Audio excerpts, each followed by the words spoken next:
कल क्वेश्चन जो था वो क्या लिखा था मैंने, ब्रिटिश काल के दौरान, सॉरी ब्रिटिश काल नहीं था, ब्रिटिश सरकार के दौरान, ब्रिटिश सरकार के दौरान, सरकार के दौरान हुए संवैधानिक संवैधानिक विकास का वर्णन करें, यही ना था, संवैधानिक विकास का वर्णन करें। तो आप लोगों ने क्या किया, आप लोगों ने कंपनी सरकार के दौरान, चूंकि आपको मालूम है कि हमने आपको साफ साफ नोट्स में लिखाया था कि 1858 तक, है ना, किसका सरकार चल रहा था, कंपनी की सरकार चल रही थी, कंपनी की सरकार, है ना। और 1858 में कंपनी को समाप्त करके, कंपनी ईस्ट इंडिया कंपनी को समाप्त कर दिया गया था, और उसके बाद जो है सो क्राउन का शासन, है ना, क्राउन का शासन या साम्राज्य का शासन या ब्रिटिश सरकार की शासन जो है सो शुरू हो गई थी। ठीक है, ये आपको लिखाया गया था और आप इसको ध्यान दिए नहीं। तो ब्रिटिश सरकार के दौरान अगर आपसे पूछा जा रहा है तो इसका मतलब है कि हम आपसे 1858 के बाद का आपको पूछ रहे हैं, है ना। क्या बता रहे थे हम आपको, ब्रिटिश सरकार के दौरान हुए संवैधानिक विकास के बारे में।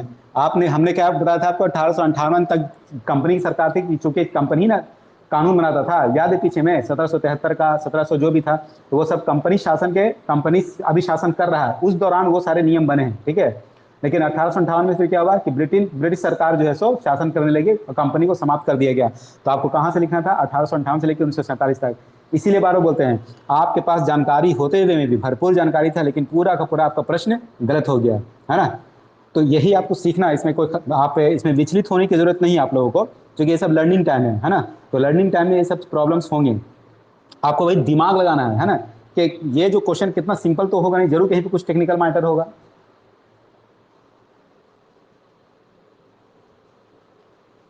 ठीक है, क्वेश्चन नहीं, हाँ क्वेश्चन तो बहुत सिंपल था, लेकिन आप बोलिए कि टाइम क्लासिफाइड नहीं कर पाए आप, है ना। ठीक है, चलिए, तो इसीलिए बोल रहे हैं जानकारी का होना और जानकारी को पेपर पर उतारना, ये दोनों अलग अलग बातें हैं। तो अभी तो आप लोग को जानकारी का भी होना ही अपने आप में चुनौती है। जब जानकारी हो जाएगा उसी दौरान हम लोग इसी तरह से राइटिंग प्रैक्टिस करते करते हम लोग आगे देखेंगे। खैर आते हैं वापस हम लोग अनुसूची के ऊपर। तो कितने टोटल अनुसूची जो है हमारे पास कितने हैं, 12 हैं। आप तो लिस्ट मतलब बताया था, अनुसूची का मतलब होता है एक लिस्ट होता है ना, जिस तरह से हर काम हम लोग लिस्ट बना के करते हैं। तो भारत सरकार ने भी लिस्ट बनाया है और वो 12 लिस्ट है। उनमें से पहले लिस्ट में क्या है, तो भारत राज्य और उसके संघ की सूची है ना, मतलब कि जो यूनियन टेरिटरी है उसके बारे में सूची है। दूसरे में क्या है, तो दूसरे में जो है आपका वेतन का सूची है, किसका, वेतन, हाँ आपको सिर्फ वेतन याद करना है, यानी कि सैलरी याद करना है, मतलब किसको किसको सैलरी मिलेगा संचित निधि से, संचित निधि से वेतन किसको किसको मिलेगा, इसके बारे में उसमें लिखा हुआ है। जैसे क्या लिखा हुआ कि चीफ जस्टिस ऑफ इंडिया को जो है सो सैलरी संचित निधि से मिलेगा, जैसे आपका इलेक्शन कमीशन ऑफ इंडिया को मिलेगा, जैसे प्रेसिडेंट को मिलेगा, ठीक है ना। तो इस तरह से लिस्ट है कि किस किस, है ना, संवैधानिक पद के अधिकारियों को जो है सो संचित निधि से सैलरी मिलेगा। प्रधानमंत्री का इसमें नाम नहीं है या और कुछ भी है। तो ये आपका वेतन है, सीधा आपको याद करना वेतन। तीसरा शेड्यूल जो है उसमें आपको लिखा हुआ है शपथ, है ना, यानी कि देखिए चीफ जस्टिस ऑफ इंडिया है, इसका शपथ लेने का तरीका अलग है। प्रेसिडेंट जो है इनका इनका जो है सो शपथ लेने का तरीका अलग है। यानी यानी कि कौन कौन शपथ लेगा और उसका फॉर्मेट, क्योंकि सारे लोग जो शपथ जो लेते हैं, सीजीआई अलग तरीके से शपथ लेते हैं, प्रेसिडेंट अलग तरीके से शपथ लेते हैं, पीएम और मंत्री मिनिस्टर जो होते हैं वो अलग तरीके से लेते हैं। ठीक है, आपका सीएजी, तो सीएजी और सीजीआई एक तरीके से शपथ लेते हैं। तो इस तरह से फॉर्मेट दिया हुआ है और कौन कौन शपथ लेंगे उसका लिस्ट दिया हुआ है। ठीक है, ये हुआ सीधा सा आपको याद करना, शपथ या ओथ। चौथा में जो है आपका है राज्य राज्यसभा में सीटों का बंटवारा दिया हुआ है। इसमें राज्यसभा में क्या दिया हुआ है, सीटों का बंटवारा दिया हुआ है। जैसे आपको मालूम होना चाहिए कि बिहार है ना, तो हमको कैसे पता चलेगा कि बिहार का जो है राज्यसभा में 16 सीट है ना।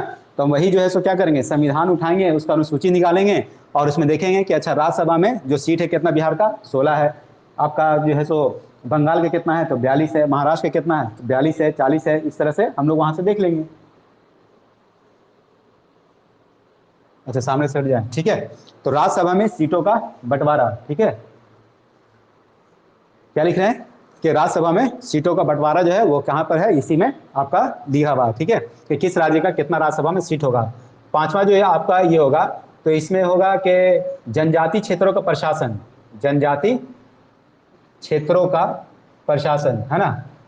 मतलब कौन कौन से जनजाति क्षेत्र हैं कि जिसका प्रशासन जो है सो वो अपने लोकल तरीके से करेंगे। जैसे मान लिया नॉर्थ ईस्ट में आपका है नागालैंड, है ना, नागालैंड वगैरह है ना, मणिपुर वगैरह है। तो ये सब जो है सो क्या होगा कि जनजाति क्षेत्रों का प्रशासन करने का लिस्टिंग किया गया है। जैसे मान लीजिए आंध्र प्रदेश ही है, तो आंध्र प्रदेश के एक एरिया को बोला गया है कि you are free from the central government या स्टेट गवर्नमेंट, आप अपने लोकल तरीके से, लोकल मेथड से भी क्या कर सकते हैं कि अपना प्रशासन कर सकते हैं। तो वो कौन कौन से एरिया होंगे, है ना, उसके जो है लिस्ट के बाद आपको यहाँ पर जनजाति समझते हैं ना, जंगल में रहने वाले लोग, आदिवासी जो लोग होते हैं, उनका प्रशासन का मैकेनिज्म अलग होता है। उसका लिस्टिंग किया गया है कि किस किस क्षेत्र को हम, है ना, क्या करते हैं कि सेंट्रल गवर्नमेंट के लॉ से या आपका स्टेट गवर्नमेंट के लॉ से हम फ्री करके उनको अपना खुद से, इसको बारे में हम पढ़ाएंगे बाद में कि क्या है, किस तरह से इसको होता है। लेकिन अभी फिलहाल आपको याद रखिए कि जनजाति क्षेत्रों का प्रशासन है, यह लिखा हुआ है। तो कौन कौन से जनजाति क्षेत्र हैं उसके बारे में यह है।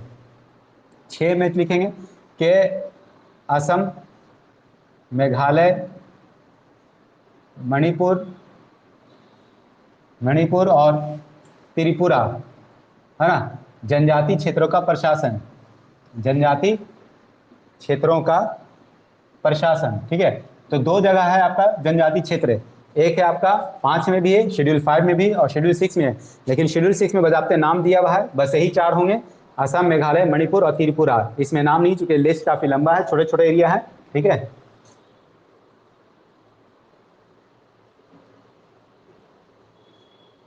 हाँ, एसटी का, एससी का नहीं, सिर्फ एसटी का, नॉट एससी, एसटी ओनली।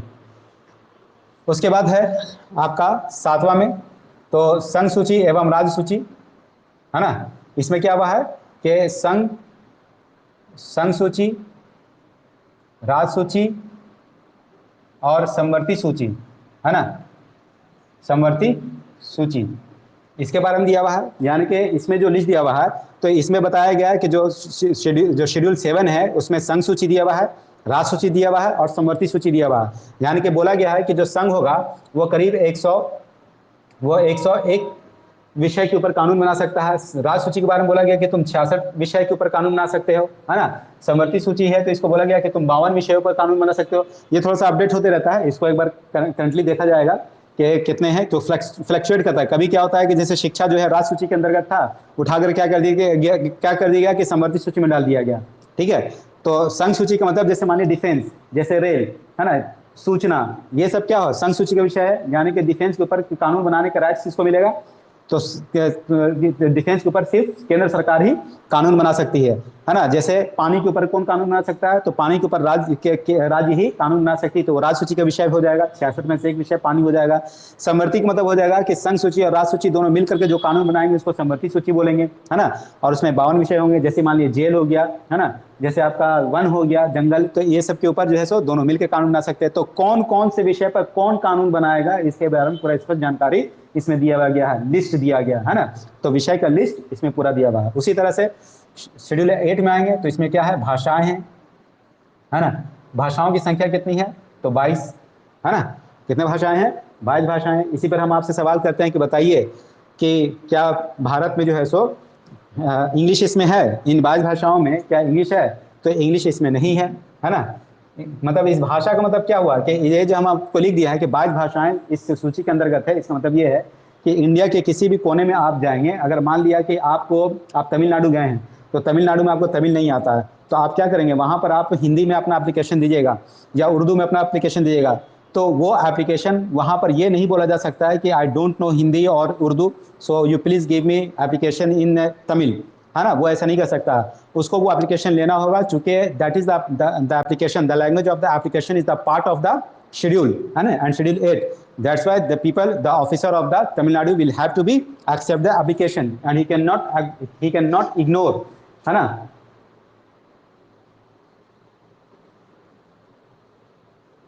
हाँ, मूल रूप से 14 लैंग्वेज था, लेकिन बाद में उसको, है ना, बढ़ाया गया। बाद में उसको देखेंगे हम लोग, अभी बहुत सारे हम लोग संवैधानिक संशोधन पढ़ना है। तो क्या पढ़ रहे थे हम लोग, जो 22 भाषाएं आपकी थी इसमें। तो उसके बाद फिर देखेंगे कि 9वां में क्या है, तो भूमि सुधार है। 9वां में क्या है, भूमि सुधार से संबंधित कानून बनाए गए हैं। ठीक है, शेड्यूल 9 में क्या है याद रखेंगे, भूमि सुधार से संबंधित। और ये प्रथम संविधान संशोधन के द्वारा जोड़ा गया। कैसे जोड़ा गया था? प्रथम संविधान संशोधन, ठीक है, प्रथम संविधान संशोधन के द्वारा इसको जोड़ा गया था 1952 में, ठीक है ना। कब जोड़ा गया था? प्रथम संविधान संशोधन 1952 में जो है सो भूमि सुधार, यानी देखिए यहाँ तक 8 तक हो गया ना, है ना। यही था लिखा था अभी आपको कि मूल रूप से कितने थे? 8 शेड्यूल थे हमारे पास। नहीं नहीं 18 नहीं था, 14 ही होगा, ठीक है। बीच बीच में जो है 18 के बाद जो है 2002 में जो है ना, 2002 में इसमें 4 भाषा जोड़ा गया था, प्लस 4 लैंग्वेजेस जो है फिर जोड़ा गया था, जिसमें से आपको था डोंगरी, है ना, डोंगरी, संथाली, डोगरी, संथाली और क्या था बताना? डोगरी, संथाली,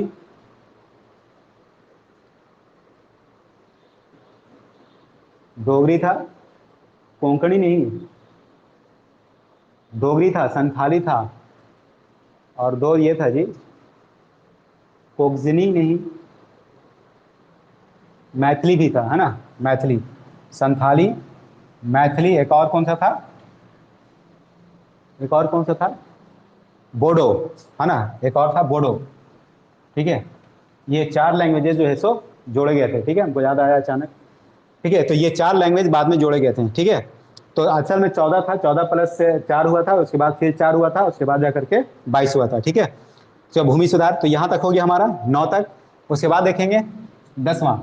10वां में जो था वो था दल बदल निरोध, दल बदल निरोध अधिनियम इसमें लाया गया। कब लाया गया?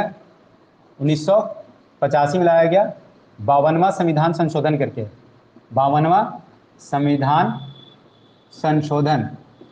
हम हट जा रहे हैं, उसके बाद देखिएगा, ठीक है। क्या कह रहे हैं? 10वां जो शेड्यूल आया था उसमें क्या लिखा था? दल बदल निरोध अधिनियम, ठीक है। इसको बोलते हैं अंग्रेजी में एंटी डिफेक्शन लॉ बोलते हैं। क्या बोलते हैं इसको अंग्रेजी में?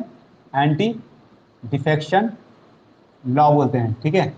ये एंटी डिफेक्शन लॉ इसको बोलते हैं, यानी कि इसका मतलब क्या होता है?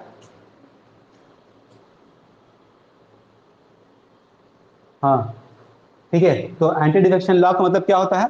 तो एंटी डिफेक्शन लॉ का मतलब ये होगा कि मान लिया कि अगर कोई बीजेपी का व्यक्ति है ना, और वो चुनाव जीता, और चुनाव जीतने के बाद जो है सो एक्स नाम का व्यक्ति है ना, एक्स ने क्या किया? एक्स चुनाव जीत गया, और उसके बाद क्या हुआ कि ये सब अब कुछ 2-3 महीने के बाद क्या है, एक्स जो है वो जाके ज्वाइन कर लिया किसको? कांग्रेस को, ठीक है।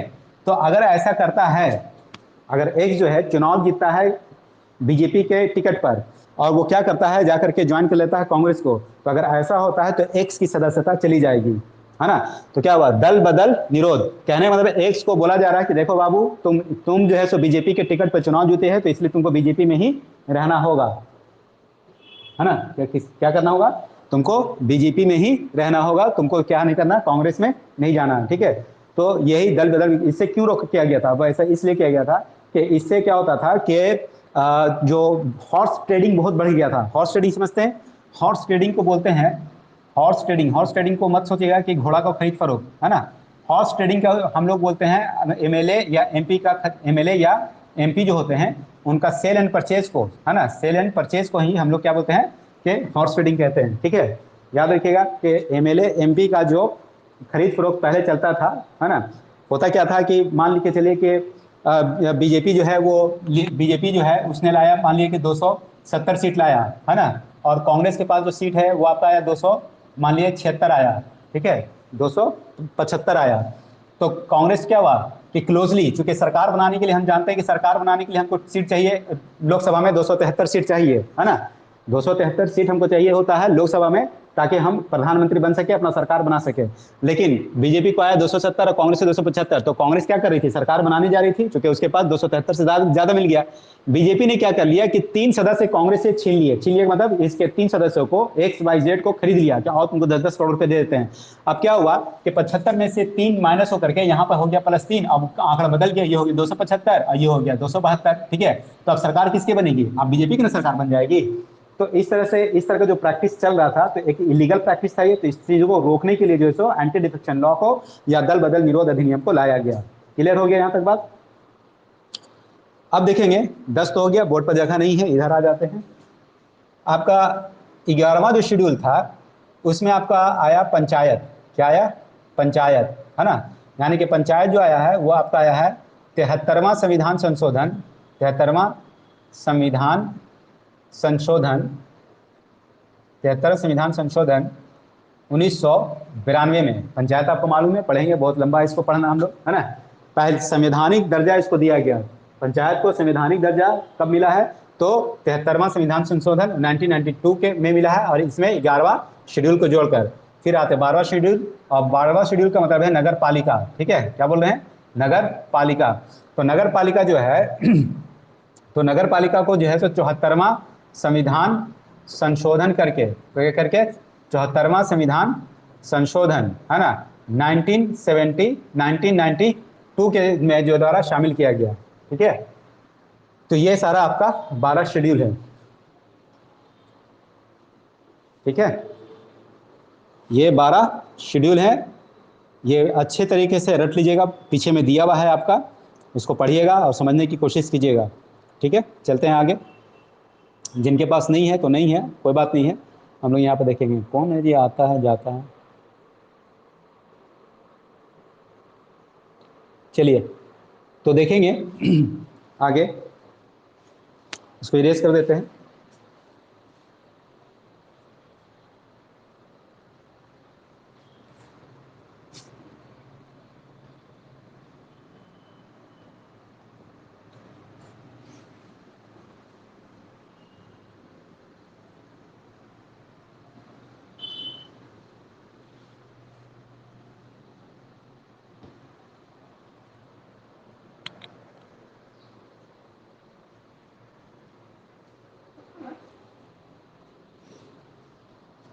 चलिए देखते हैं। तो हम लोग बात कर रहे थे किसके बारे में? हम लोग बात कर रहे थे भाग 1 और अनुच्छेद 1 से लेके 4 तक। ठीक है, तो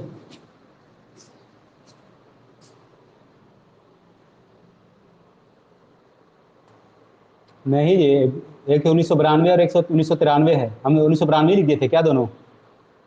पंचायत वाला है 1992 और नगर पालिका वाला है 1993।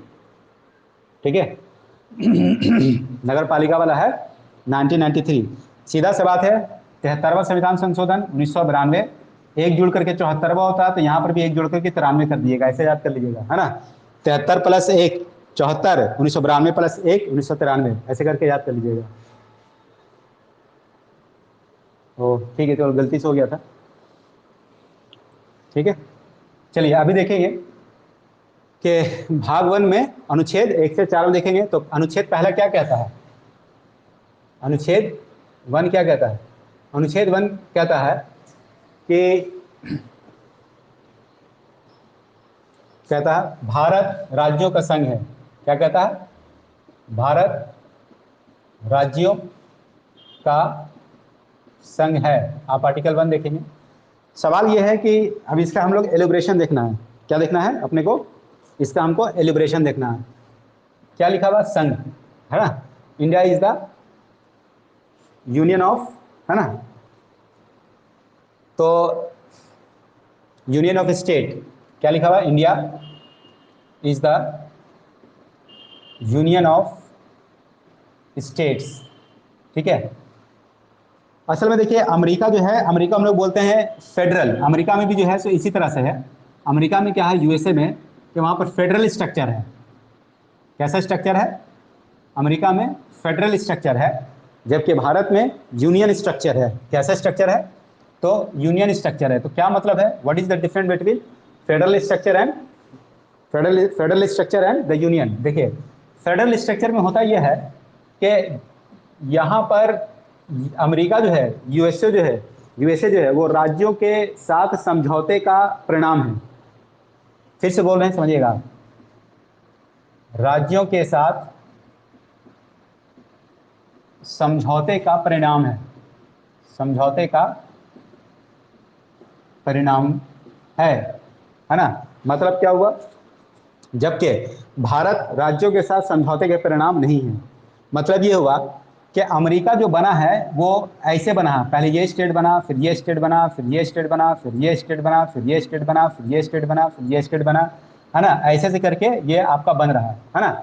यानी कि जब जिसके साथ जो बार्गेनिंग हुआ, जैसे इसके साथ ओहियो के साथ बार्गेनिंग हुआ कि भाई ऐसा है कि चलो तुम्हारी बात हम मानते हैं कि तुम्हारे यहाँ के जो नागरिकता होंगे, तुम्हारे यहाँ जो है सो रेल का कानून बनाने का अधिकार हम तुमको देते हैं, ठीक है, मगर सूचना का अधिकार तुम मत बनाना।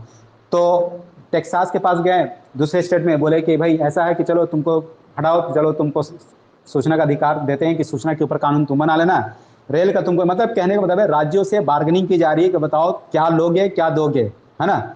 मगर भारत में ऐसा नहीं हुआ था। भारत में क्या हुआ था कि भारत में पहले क्या हुआ, देश बन गया था। भारत में क्या हुआ, देश पहले बन गया, ठीक है, भारत में देश पहले बन गया, ठीक है, पहले इंडिया बन गया। उसके बाद हमने राज्यों को क्या किया, अपने टर्म्स एंड कंडीशन पर हमने बांटा है। भारत को हमने क्या किया, अपने टर्म्स एंड कंडीशन पर बांटा है और सबको इक्वल राइट्स दिया है कि अगर राज्य सूची के अंदर हमने सबको बता दिया कि पानी बनाने के ऊपर अगर कानून बनाएगा तो सारे राज्य कानून बनाएंगे पानी के ऊपर, भूमि के ऊपर अगर कानून बनाएगा तो सारे राज्य के लोग भूमि के ऊपर कानून बनाएंगे। ये नहीं कि बिहार को तो उस पानी के ऊपर कानून बनाने दे रहे हैं लेकिन भूमि के ऊपर नहीं बनाने दे रहे, तो तमिलनाडु को भूमि के ऊपर कानून बनाने दे रहे हैं लेकिन पानी के ऊपर कानून बनाने नहीं दे रहे हैं। नहीं, ये स्ट्रक्चर यहाँ है, ये जो अभी हम बात बता रहे हैं। लेकिन भारत में ऐसा कोई बात नहीं है, अगर कानून पानी के ऊपर बनाएगा तो सारे राज्य बनाएंगे। मतलब ये हुआ कि पहले हम लोगों ने पूरे हिंदुस्तान को अपने इसमें अधिकार में लिया और अधिकार में लेने के बाद हमने उसको 14 राज्यों में पहले बांटा और फिर जरूरत पड़ने पर आने वाले समय में धीरे धीरे बांटते हुए हमने अपने आवश्यकता और अपनी जरूरत के हिसाब से हमने उसको एडमिनिस्ट्रेशन पॉइंट ऑफ व्यू से कि छोटा राज्य होंगे तो उसको एडमिनिस्ट्रेट करने में आसानी होगा। इन सब रीजन से हमने क्या किया कि भारत को कई राज्यों में आज 28 राज्य में हमने बांट दिया, ठीक है। कहने मतलब ये है कि हमसे राज्य, केंद्र से राज्य बार्गेनिंग नहीं कर सकता। बार्गेनिंग समझते हैं ना, मोल तोड़, हमको ये दे दो, हमको, है ना, हमको वो दे दो। भाई अगर अगर तुमको देंगे, अगर केरल को अगर कुछ देंगे तो वो केवल केरल को नहीं मिलेगा बल्कि फिर राज्य पूरे हिंदुस्तान को मिलेगा, पूरे हिंदुस्तान के राज्यों को मिलेगा, ये मतलब है, ठीक है। पता क्या चला कि अमेरिका में जो अमेरिका का जो फॉर्मेशन हुआ वो राज्यों के साथ समझौता करने के बाद जो है सो अमेरिका बना है। भारत राज्यों के साथ समझौता करके नहीं बना, पहले भारत बना है तब राज्य बना है ना। लेकिन यहाँ पर सारे राज्य अपना अलग अलग इंडिविजुअल थे, सबको मनाना पड़ा, सबको उसको कुछ अधिकार दिए गए, फिर उसके बाद सारे लोगों ने मिलकर बोला चलो ठीक है तुम्हारी बात मानते हैं। और तब जाकर के 13 राज्यों ने, कितने राज्य में, 1774 में जब ये अमेरिका आज़ाद हुआ था तो उसके बाद जो 1789 तक आते आते जो समय लगा, है ना, उसको संघ बनाने में, फेडरल बनाने में, तो उसमें ये समय बार्गेनिंग करने की वजह से इतना समय लगा, ठीक है। तो तब जाके 13 राज्य बने। आज के डेट में यहाँ पर 50 राज्य हैं। आज के डेट में कितने राज्य अमेरिका में, करीब 50 हैं, ठीक है। चलिए, आई होप सो कि आपको ये बात समझ में आ गई कि संघ का मतलब क्या है, कि है ना, what is the meaning of union and what is the meaning of the federal, ठीक है। चलिए आगे देखेंगे कि हमने ये बोला कि भारत क्या है, राज्यों का संघ है, ठीक है।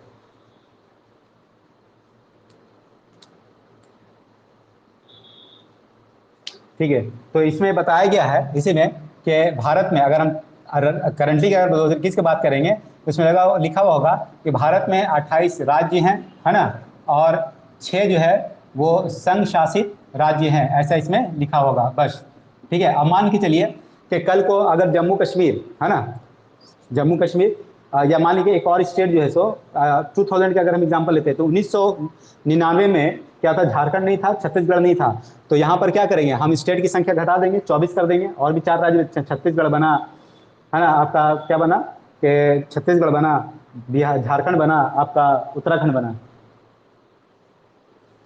7 यूनिट नहीं होगा, 6 होगा। 7 पुराना किताब में है, समझा देते हैं कि 7 यूनियन टेरिटरी, 6 यूनियन टेरिटरी कैसे है, समझाते हैं, ठीक है। तो क्या हुआ कि अभी क्या हुआ 2021 में, इस 28 में 3 कौन कौन जुड़े हुए हैं, झारखंड, छत्तीसगढ़ और आपका, झारखंड, छत्तीसगढ़, आपका उत्तराखंड और तेलंगाना, ये 4 जुड़े। तो 2003 में, 1999 में अगर हम आपको पढ़ा रहे होते तो यहाँ पे कितना लिखते हैं, 24। आज पढ़ा रहे 2021 में 28। हो सकता है कि अगर 2-4-5 साल बाद हम पढ़ाएंगे तो इसमें लिखा देंगे 30। तो जो भी परिवर्तन होगा यहाँ पर हम क्या करेंगे, उसको अपडेट करते चले जाएंगे, है ना। और उसके बाद हम बताएंगे कि भारत में राज्यों का संघ, तो कितने राज्यों का संघ, 28 राज्यों का और 6 संघ शासित क्षेत्रों का मिला करके भारत है, ऐसा इसका मतलब है ना। अब आइए जो 6 संशासित क्षेत्र कह रहे हैं उसको समझ लेंगे, और कौन कौन से संशासित क्षेत्र हैं वो देखते हैं। पहला जो संशासित क्षेत्र है आपका पांडिचेरी, पांडिचेरी, जो पहले आप वाला ले लेते हैं, सात पहले ले लेते हैं, उसके बाद फिर हम अपना आते हैं। पांडिचेरी। तीसरा जो है आपका दमन दीव है, तीसरा है आपका दमन दीव। चौथा जो है वो आपका दादर और नागर हवेली, दादर एवं नागर हवेली। जो पांचवा जो है वो आपका है अंडमान और निकोबार, अंडमान और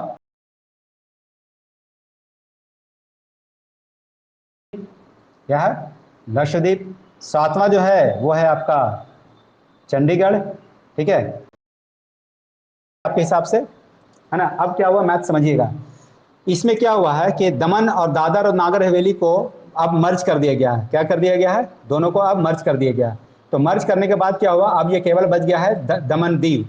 तो एक तो इसमें से माइनस हो जाएगा, तो 7 - 1 इजिकल टू कितना हो गया? 6 हो गया। 6 नहीं 8 होगा जी, सॉरी ये 8 होंगे। 8 संशासित राज्य हैं, 6 नहीं 8 संशासित राज्य हैं।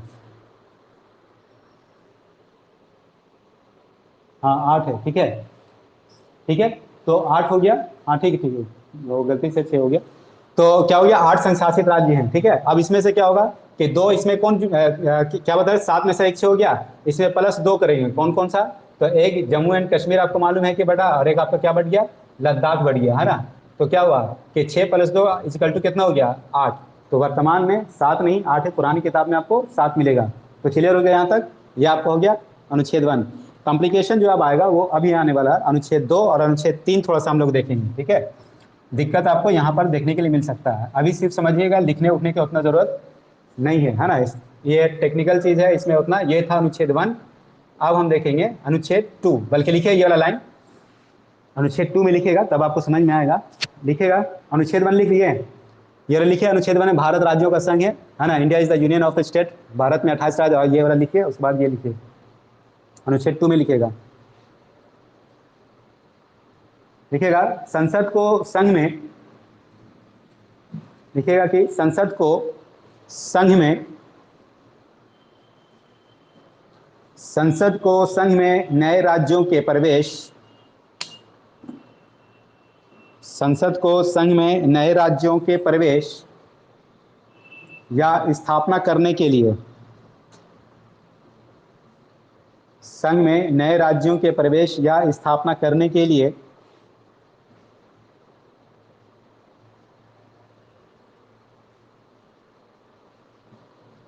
प्रवेश या स्थापना करने के लिए विधि बनाने का अधिकार, विधि बनाने का अधिकार देता है,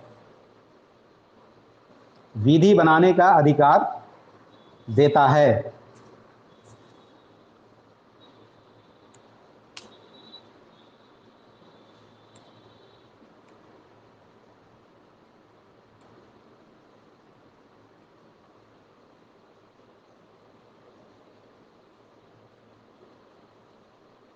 हो गया,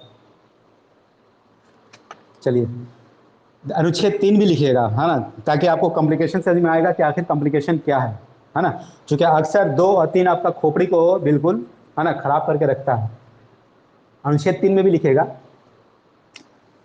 ताकि दोनों को जब हम एक साथ में आपको समझा देंगे। अनुच्छेद 3 में लिखिएगा कि लिखिएगा इसके अनुसार संसद साधारण बहुमत से, इसके अनुसार संसद, इसके अनुसार संसद साधारण बहुमत से, संसद साधारण बहुमत से किसी नए राज्य का गठन, किसी नए राज्य का गठन तथा किसी वर्तमान राज्य के क्षेत्र, तथा किसी वर्तमान राज्य के क्षेत्र, सीमा, सीमा या नाम में परिवर्तन कर सकती है। किसी वर्तमान राज्य के क्षेत्र, सीमा या नाम में परिवर्तन कर सकती है। हो गया,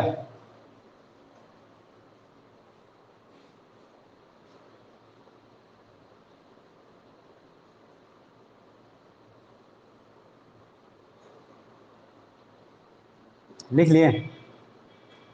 अब देखेंगे, समझिएगा इसको, टेक्निकली बात समझेंगे हम। दोनों ही जगह पर अगर आप ध्यान से देखिएगा तो हम बोल रहे हैं नए राज्यों के गठन के बारे में बात किया जा रहा है ना। और अनुच्छेद 2 में भी लिखा गया है कि नए के वर्तमान राज्य की सीमाओं में परिवर्तन करने की बात की जा रही है। अभी तक आपको कुछ नहीं समझ में आ रहा, हम समझ रहे हैं, कुछ लोगों को दिक्कत हो रहा है, उसी को हम लोग समझेंगे। देखिए अनुच्छेद दो में क्या है, सिंपल से हम आपको बता रहे हैं। अनुच्छेद में हम एग्जाम्पल देकर आपको समझाते हैं। अनुच्छेद 2 जब भी बोलेंगे तो सिक्किम याद रखिए। क्या याद रखना है?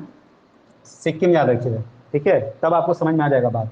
और जब हम अनुच्छेद 3 बोलते हैं तो आप इसको याद रखिएगा कि झारखंड, याद रखना आपको, बस अब आप समझेंगे, झारखंड, छत्तीसगढ़, तेलंगाना वगैरह आपको याद रखना है, ठीक है। अब क्या होगा, दोनों में ही क्या होगा, देखिएगा दोनों बात में कॉमन क्या हो रहा है, दोनों में ही क्या हो रहा है कि नए राज्यों का प्रवेश हो रहा है। अगर सिक्किम को हम भारत में अगर लेंगे, सिक्किम आपको मालूम है कि 1975 के पहले तक एक स्वतंत्र देश हुआ करता था, जैसे कि आज के डेट में भूटान है। तो हम क्या करें कि जब सिक्किम को अपने भारत के राज्य में जब शामिल करेंगे तो एक नए राज्य का क्या हो जाएगा, गठन हो जाएगा। और ठीक उसी तरह से अगर बिहार से झारखंड को हम अलग करेंगे तो भी एक नए राज्य का गठन हो जाएगा। तो अनुच्छेद 2 में भी राज्यों का गठन है, अनुच्छेद 3 में भी राज्यों का गठन है। और अगर ध्यान से देखेंगे कि सीमा में परिवर्तन होगा कि नहीं होगा, बिल्कुल होगा। वो इसलिए मान के चलिए कि अगर हम सिक्किम को एक अलग राज्य की जगह पर हम बंगाल में ही उसको ऐड कर देते हैं, है ना, अगर हम सिक्किम को एक राज्य ना बना करके अगर हम बंगाल में डायरेक्ट ऐड कर देते तो बंगाल का एरिया बड़ा हो जाता कि नहीं हो जाता, तो राज्यों की सीमा में परिवर्तन हो जाता। और अनुच्छेद 3 के तहत अगर देखेंगे कि बिहार से अगर झारखंड को हम अलग कर रहे हैं तो बिहार का सीमा का भी परिवर्तन हो रहा है कि नहीं हो रहा। तो अनुच्छेद 2 के अंतर्गत हम पढ़ रहे हैं कि नए राज्यों का गठन, अनुच्छेद 3 में भी राज्यों का, नए राज्यों का गठन, अनुच्छेद 2 में भी जो है सो नई सीमा का निर्धारण हो रहा है या वर्तमान राज्य की सीमा में परिवर्तन हो रहा है। और उसी तरह से अनुच्छेद 3 के अंतर्गत भी बिहार यानी कि नए राज्य के आने की वजह से वर्तमान राज्य यानी कि बिहार के सीमा में परिवर्तन हो रहा है। तो दोनों जगह कॉमनली चल रहा है, लेकिन अर्थ अगर इसमें देखेंगे तो इसमें बहुत बड़ा अंतर आपको मिलेगा। अनुच्छेद 2 के अंतर्गत क्या है, वो राज्य के बारे में हम बात कर रहे हैं जो भारत में नहीं है बल्कि एक स्वतंत्र देश के रूप में है, और उसको बाहर से हम क्या कर रहे हैं, अंदर इंक्लूड कर रहे हैं। ये होगा अनुच्छेद 2 के अंतर्गत। और उसका एग्जाम्पल सिक्किम है। कल को मान लीजिए 2021 में 22 में आपका हम भूटान को अगर अपने राज्य में लेंगे तो कौन से अनुच्छेद से लेंगे, अनुच्छेद 2 से लेंगे कि 3 से लेंगे, बताइए जल्दी। कल को भूटान अगर बोल दे कि देखिए, है ना, हमको भारत में शामिल कर लीजिए, तो बताइए कि भूटान जो होगा भारत का जो हिस्सा बनेगा कौन सा आर्टिकल से बनेगा, जल्दी जल्दी बोलिए। इसका मतलब आप लोग को सब बात समझ में आ गया, ठीक है, बहुत बढ़िया, मतलब आप बात समझ गए, है ना, ठीक है।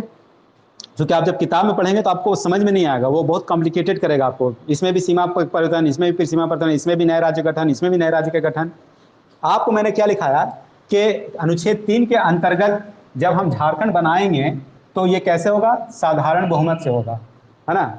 साधारण बहुमत का मतलब क्या होता है, साधारण बहुमत का मतलब होता है कि हम जानते हैं कि सदन में 545 सदस्य हैं और जिसका आधा जो होता है वो होता है 272 होगा, प्लस उसमें 1 करेंगे और आता आपका आंकड़ा 273। ये 273 का जो आंकड़ा है लोकसभा में, ये तो हम लोकसभा का आपको बता रहे हैं, तो चूंकि ये सारे बिल जो है लोकसभा से पास होना जरूरी है, तो लोकसभा में जो ये बिल पारित होगा 273 के मिनिमम, है ना, मिनिमम ये अमाउंट है। अगर 273 लोगों का वोट चाहिए तो इसी को हम लोग बोलते हैं साधारण बहुमत बोलते हैं। कोई भी कहीं भी, चाहे कोई भी विधानसभा है, अगर बोला जाता है कि बिहार विधानसभा से फलाना बिल, एक्स बिल जो है वो साधारण बहुमत से पारित हुआ, महाराष्ट्र में कोई बिल साधारण बहुमत से पारित हुआ, तो मतलब वहां पर कितना वोट पड़ा होगा आप समझिए। उसका मतलब ये होगा कि कोई भी विधानसभा का n संख्या ले लीजिए और उसमें 1/2 प्लस 1 कर दीजिए तो उसका क्या हो जाएगा, n1 हो जाएगा, है ना। तो ये आपका क्या हो जाएगा, साधारण बहुमत हो जाएगा, ठीक है। तो साधारण बहुमत सीधा मतलब है दिया गया आंकड़ा डिवाइडेड बाई 1/2, मतलब गुने 1/2 प्लस 1, है ना। तो इस तरह से जो संख्या आएगा वो आपका साधारण बहुमत होगा। तो लोकसभा में 545, अगर यही राज्यसभा में जाएंगे तो राज्यसभा में 245, 1/2 प्लस 1, है ना, प्लस 1, तो वहां पर कितना हो जाएगा, 125, है ना, मतलब 124-25 जो भी आएगा, है ना, ये इतने वहां पर साधारण बहुमत हो जाएगा। समझ में आ गया होगा आप लोगों को साधारण बहुमत मतलब। अब आते हैं दूसरी तरफ कि देखिए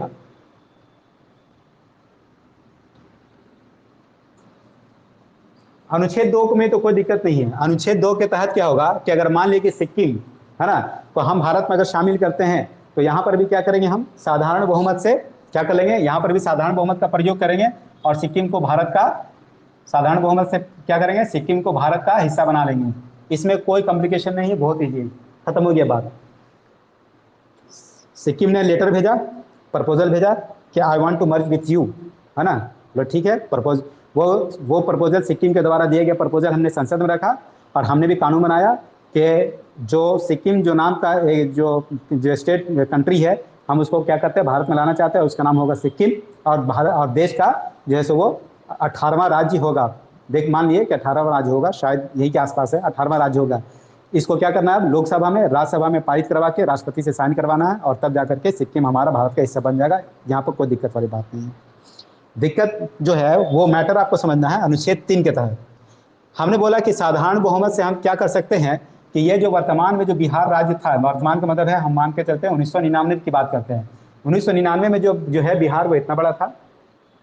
तो अगर आप बिहार से झारखंड निकालना चाहते हैं तो भाई आप बिहार से पूछिएगा ना कि हाँ भाई बताओ क्या चाहते हो तुम, है ना, कि तो एक हिस्सा हम जो है सो तुमसे 73,000 स्क्वायर किलोमीटर का जो एरिया है, 72,000 समथिंग है, 73,000 स्क्वायर किलोमीटर का हम तुम्हारा एरिया को अलग करें, और बिहार का है 94,000 स्क्वायर किलोमीटर का एरिया हमारा है बिहार का।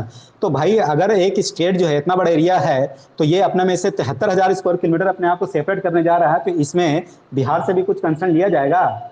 बताइए टेक्निकली आपका क्या राय है, क्या सोचते हैं आप इस बारे में?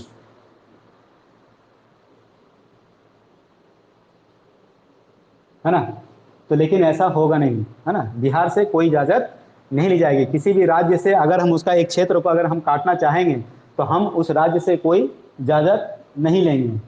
तो दिक्कत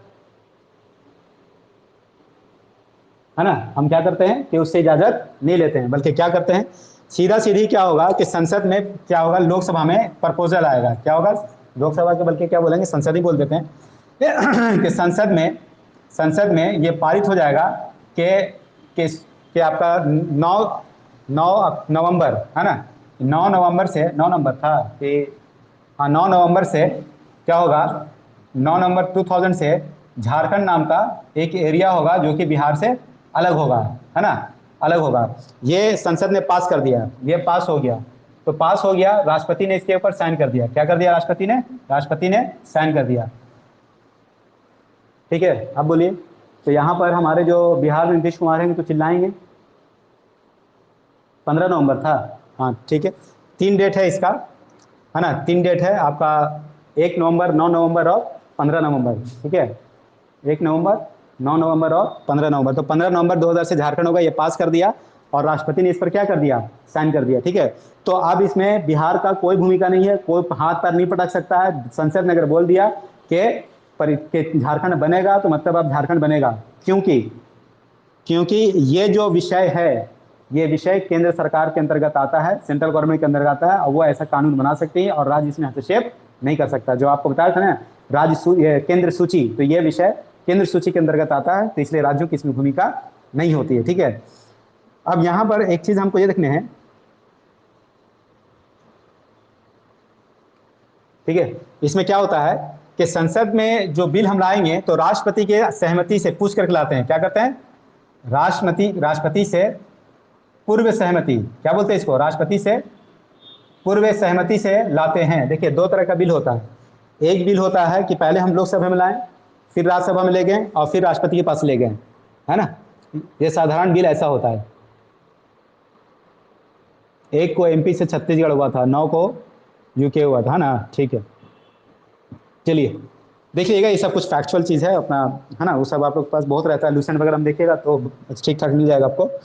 तो हम क्या करते हैं, इस तरह का राज्यों के परिवर्तन करने वाला कोई बिल जो होता है वो हम कैसे लाते हैं, हमने आपको थोड़ी देर पहले ये बोला कि हमको जो बिल लाते हैं तो वो बिल जनरली क्या आता है, जो मंत्रिपरिषद है वो सीधा बिल ड्राफ्ट करता है, लोकसभा में लाता है, वहाँ पास कराता है, राज्यसभा में ले जाता है, वहाँ पास कराता है और राष्ट्रपति के पास जाता है। तो राष्ट्रपति इस पर 2 काम करते हैं, या तो उसको साइन कर देते हैं और नहीं तो पुनर्विचार के लिए वापस कर देते हैं। फिर से वो लोकसभा में आ जाता है, फिर लोकसभा में पास होता है, फिर राज्यसभा में जाता है और फिर राष्ट्रपति के पास जाता है। तो दोबारे में राष्ट्रपति को उस पर साइन करना अनिवार्य होता है, फिर से वो, है ना, दोबारा जो है वो पुनर्विचार के लिए वापस नहीं कर सकते हैं, ये बाध्यता है राष्ट्रपति के लिए। लेकिन जब अभी जो झारखंड बनाने की हम बात कर रहे थे, ऐसे में अगर लोकसभा से बिल पास हुआ, राज्यसभा के पास गया और राज्यसभा से फिर राष्ट्रपति के पास गया, तो राष्ट्रपति एक बार भी पुनर्विचार के लिए नहीं भेज सकते हैं। अभी थोड़ी देर पहले हमने बोला था कि पुनर्विचार के लिए एक बार भेज सकते हैं, लेकिन यहाँ पर ऐसे विषयों पर वो दोबारा, है ना, पुनर्विचार के लिए नहीं भेज सकते हैं। सब लिखाएंगे, चिंता मत कीजिएगा, है ना। मेरे इतना पढ़ाएंगे कि पढ़ाते पढ़ाते सब जो है सो दिमाग में एकदम ठुसा जाएगा, है ना। कोई की तो कॉपी किताब की जरूरत नहीं पड़ने वाली, मेन आपको लेक्चर सुनना है और समझना है। तो हम ये बता रहे थे, तो क्यों नहीं, अब सवाल ये आता है कि पहले वाले में हम बोले कि राष्ट्रपति पुनर्विचार के लिए भेज सकता है ना, लेकिन दूसरे में हम बोल रहे हैं कि राष्ट्रपति पुनर्विचार के लिए नहीं भेज सकता। वो ऐसा इसलिए कि जब राज्यों के बंटवारे का या सीमा का निर्धारण करने का कोई बिल होता है, तो वैसे बिल को राष्ट्रपति के पूर्व सहमति से हम लेकर के आते हैं, है ना। तो राष्ट्रपति एक बार यहाँ पर मुलाकात हुआ राष्ट्रपति से, है ना, कोई बिल उनके, और एक बार यहाँ पर राष्ट्रपति से मुलाकात हो रहा है, तो 2 बार मुलाकात हो ना गया। अरे हम बिल जो लाए हैं तो आप ही से पूछ करके लाए हैं कि झारखंड हम बनाने जा रहे हैं, तो फिर यहाँ पर आके बोल रहे हैं कि पुनर्विचार करके लाओ कि झारखंड बने कि नहीं बनेगा। ये कौन बात हो गया। मतलब हम आपसे ऐसे पूछ रहे हैं कि जी कल जो है हम सोच रहे हैं कि कल फिजिक्स पढ़ाएं, जो कि हम दूर दूर तक नहीं पढ़ा सकते हैं, सोच भी नहीं सकते हैं ऐसा पढ़ाने के लिए, लेकिन मान लिया हम आपसे बोलते हैं कल फिजिक्स पढ़ाते हैं, तो आप बोले हाँ ठीक है बढ़िया, और फिर कल आप लोग आ जाएं, फिर बोले सोच रहे हैं कि फिजिक्स पर क्या कहते हो तुम लोग, तो तुम लोग को ना कि दिमाग में खराब हो गया, कल ही ना बात करके गए थे कि आज फिजिक्स तुम लोग कॉपी किताब लेके बैठ गए, हिस्ट्री वाला किताब सब जो है सो कॉपी भी सब लेके, मतलब यहाँ पर अगर क्लास कर रहे होते तो तुम लोग तो कॉपी क्या लेके आते, जो पॉलिटी और हिस्ट्री वाला तो घर में रख करके आते और नया कॉपी मस्त लेकर के आते फिजिक्स वाला। और यहाँ पर हम आके पूछ रहे हैं, सोच रहे हैं कि आज ज्योग्राफी पढ़ा देते हैं, तो बोलोगे नहीं कि ले लाए हैं कॉपी फिजिक्स का, बोल रहे हैं ज्योग्राफी का। मतलब पूर्व सहमति से ना हम आज आपको पढ़ा रहे हैं, तो फिर दोबारा पूछने की क्या जरूरत है आपको। हाँ, ये सारी चीज जो अभी हमने जितना लेक्चर दिया वो सब आर्टिकल 3 पर लेक्चर दिया है। आर्टिकल 2 मैंने बहुत ही जल्दी फिनिश कर दिया था। मैंने सीधा सा कहा था कि अगर सिक्किम भारत में मिलना चाहता है तो एक साधारण बहुमत से क्या करेंगे कि सिक्किम को हम लोग शामिल कर लेंगे, दैट्स इट, उसमें कोई कॉम्प्लिकेशन नहीं है।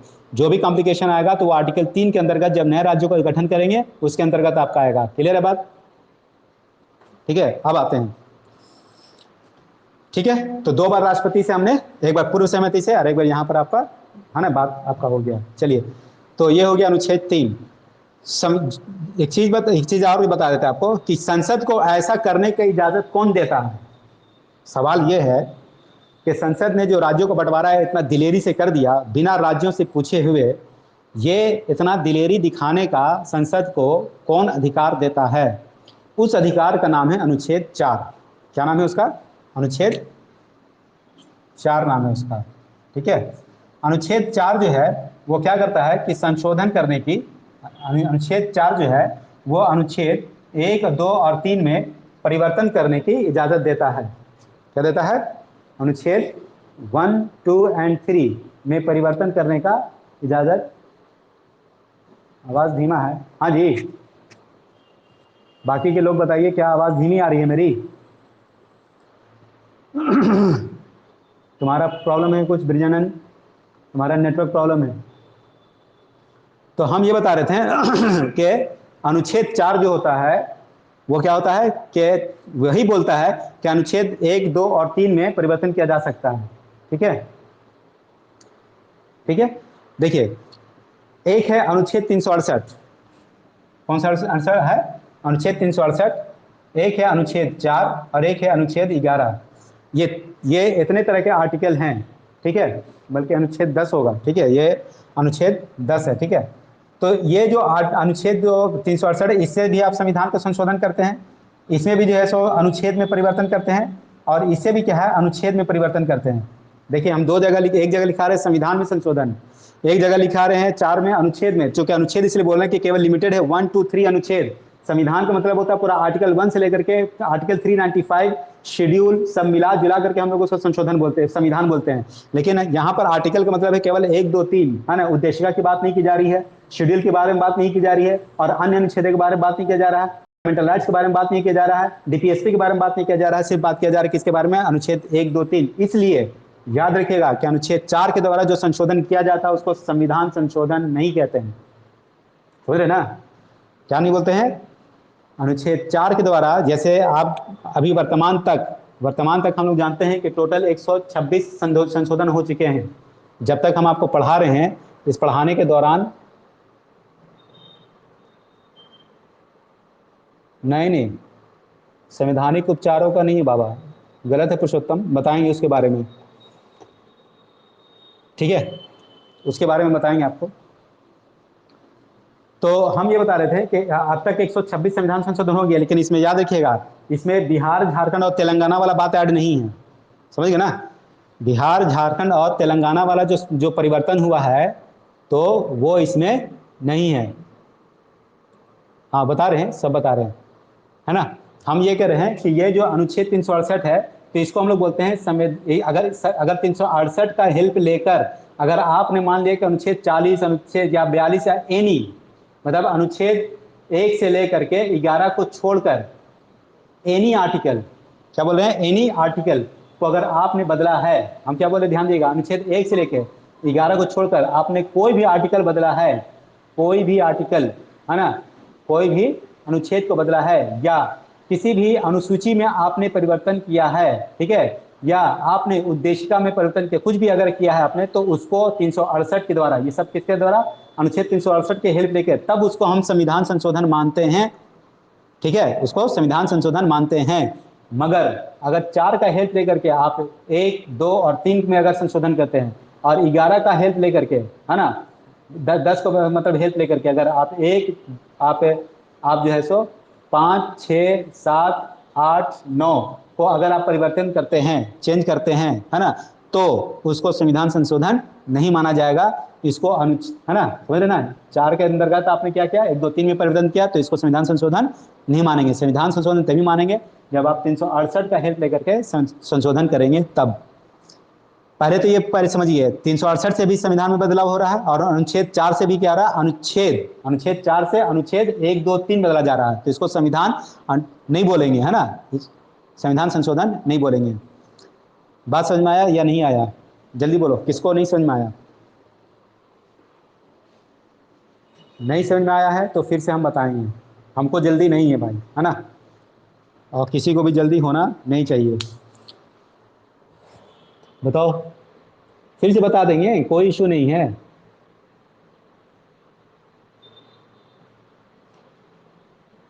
दस का रिपीट किए, देखिए ऐसा है, इसको इसको हम लोग जो बताएंगे, इसमें कोई संशोधन बोलेंगे नहीं, सीधा तो बोलेंगे अनुच्छेद में बदलाव हुआ, संशोधन बदलाव नहीं बोलेंगे, अनुच्छेद में बदलाव हुआ, ठीक है। और 10 पर हम बता रहे थे कि 10 का हेल्प लेकर के, अनुच्छेद 10 के हेल्प लेके हम अनुच्छेद 5, देखिए पहले आप भाग समझ जाइए।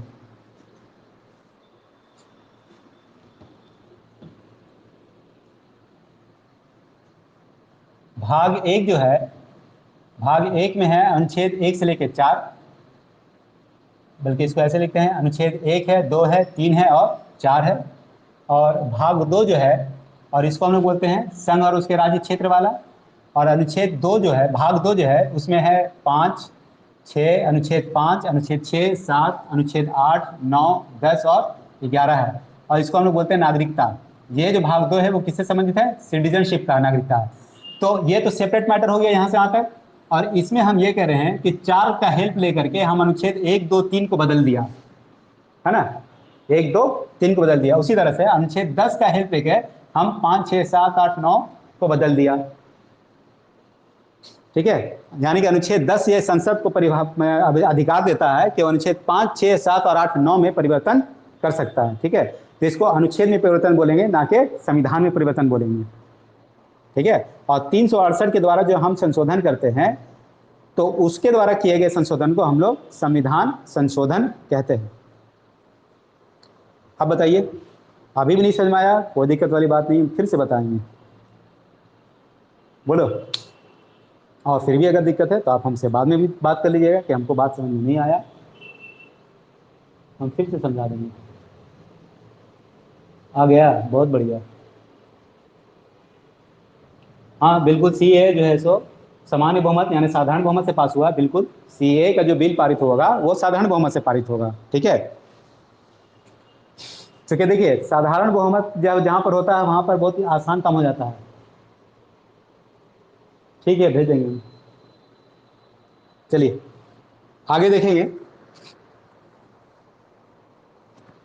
तो बताइए, भाग 1 आज की डेट में हमारा क्लियर हो गया, भाग 1 क्लियर हो गया। अब लिखेगा तो क्योंकि बहुत आपको लेक्चर तो मैंने दे दिया, समझा दिया है, और लिखिएगा।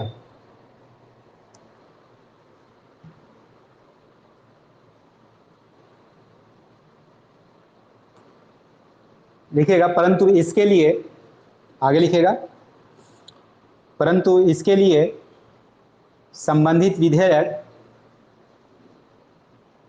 परंतु इसके लिए संबंधित विधेयक,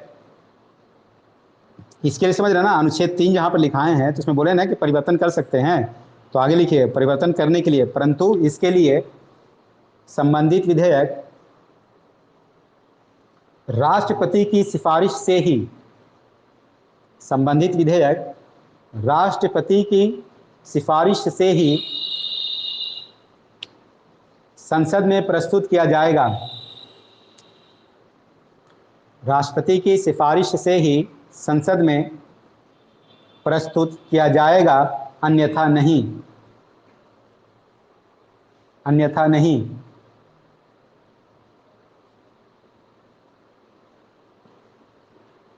अन्यथा नहीं, ये बात भी समझ में आ गया कि बिल लाने से पहले राष्ट्रपति से सहमति लेना था।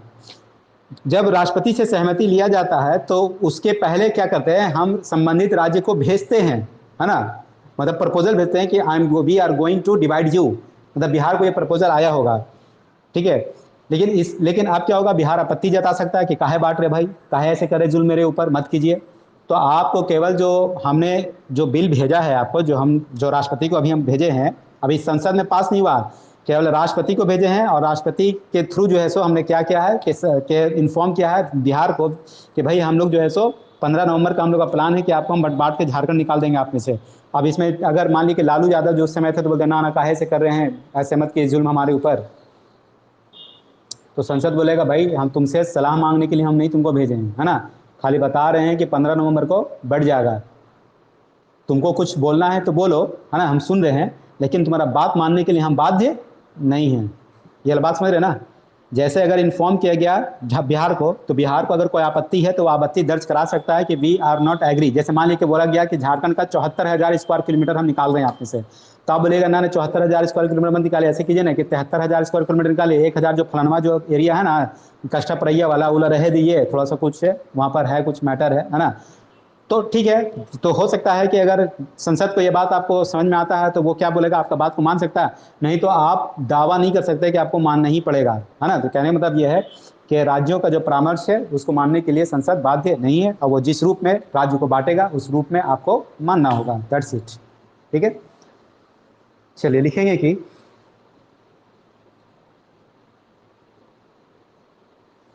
लिखेंगे कि अनुच्छेद 2 अथवा अनुच्छेद 3 के अंतर्गत, अनुच्छेद 2 अथवा अनुच्छेद 3 के अंतर्गत बनाई गई विधि, अनुच्छेद 2 अथवा अनुच्छेद 3 के अंतर्गत बनाई गई विधि अनुच्छेद 368, अनुच्छेद 368 के अधीन, 368 के अधीन संविधान में संशोधन करने वाली, अनुच्छेद 368 के अधीन संविधान में संशोधन करने वाली विधि नहीं समझी जाएगी।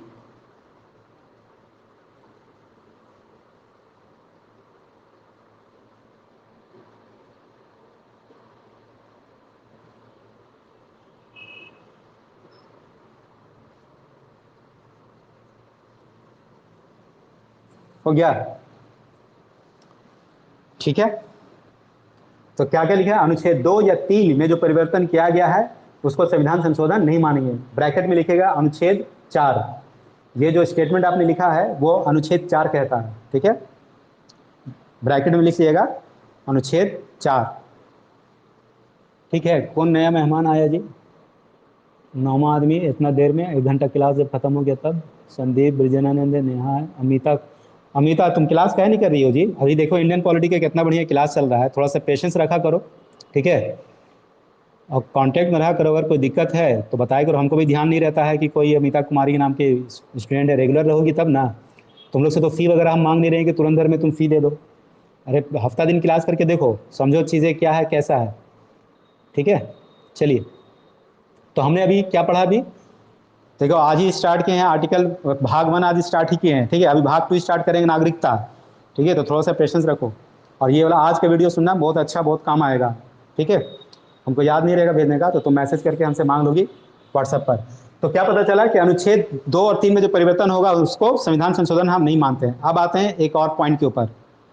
ये तो बात अभी तक हुआ कि अगर हम किसी दूसरे देश से, जैसे सिक्किम को भारत का राज्य बनाया तो भारत में शामिल कर रहे हैं, जैसे आप कल्पना कीजिए अगर हम आपके यहाँ जो है सो 2 किलो मिठाई लेकर के आएंगे, तो आपसे क्या, आपके पापा से मम्मी से हमको पूछना पड़ेगा कि 2 किलो मिठाई आंटी लेकर के आना चाहते हैं, क्या बोलती लाए हैं? तो आप बोलेगा क्या पूछ रहे सर, लाइए ना जल्दी लेकर के आइए ना, इसमें पूछने वाली क्या बात है कि नहीं? लेकिन अगर मान लिया कि आपके यहाँ से अगर हम 4 किलो मिठाई या 2 किलो मिठाई हम लेना चाहेंगे, तो आपके यहाँ मीटिंग होगा, दें नहीं दें, क्या करें, कि एक पाव घटा लें, कैसा सर है, कैसा आदमी है ना? आलोचना समय देखो ना, मिठाई मांग रहा है, तो समालोचना, आलोचना, डिस्कशन, बहुत तरह का बात होगा, है ना? घर के सदस्यों से पूछा जाएगा, भाई 2 किलो मिठाई मांग रहे हैं, उनको देना है, क्या कर रहे हो बोलो। बहुत तरह का एकदम गतिविधि, हलचल मच जाएगा घर में। वही चीज़ यहाँ पर भी होगा कि अगर भारत में अगर सिक्किम शामिल हो रहा है तो कोई बात नहीं, साधारण बहुमत से पास करके ले आइए, डिस्कशन करने को उतना ज़रूरत ही नहीं है।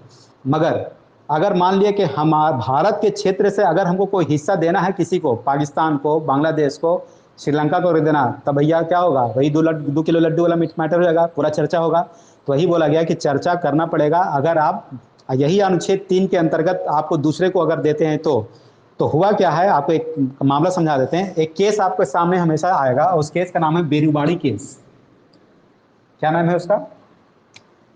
एक केस है जिसका नाम है बेरूबाड़ी वाद, है ना?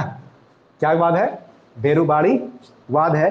ये जो वाद है 1960 का है। कब का है ये वाद? का मतलब होता है जब न्यायालय में जब कोई केस जाता है ना, न्यायपालिका में जब कोई केस जाता है तो उसको हम लोग क्या बोलते हैं? वाद बोलते हैं। तो बेरूबाड़ी क्या था कि पूर्वी पाकिस्तान, है ना, पूर्वी पाकिस्तान आज जो बांग्लादेश है, तो बेरूबाड़ी नाम का एक जगह था, है ना? तो हम लोगों ने क्या किया था कि पूर्वी पाकिस्तान को, यानी कि आज के बांग्लादेश को, हमने वो क्षेत्र दे दिया था 1960 में। तो ये माना पूछा गया कि सिक्किम को जब हम शामिल किए अपने क्षेत्र में, तो वो तो संविधान संशोधन नहीं हुआ, लेकिन हाँ पाकिस्तान में है अब, है ना? तो तो पाकिस्तान नहीं, अब बांग्लादेश होगा शायद, है ना? पूर्वी पाकिस्तान की तरफ था ये। ठीक है, तो बोला गया कि बेरूबाड़ी जो केस है वो एक देख लीजिएगा मुझे ठीक से, है ना? बांग्लादेश में है ना? हाँ ठीक है। तो हम ये बोले थे कि लेने में तो ठीक है, ले लिए थे, तो वही तो सुप्रीम कोर्ट ने कहा 1960 में कि नहीं, लेते समय अनुच्छेद 4 चलेगा और देते समय 368 से देना है। क्या बोल रहे हैं? लेते समय अनुच्छेद 4 के तहत साधारण बहुमत से आपको लेना है, लेकिन देते समय आपको क्या करना है? अनुच्छेद 368।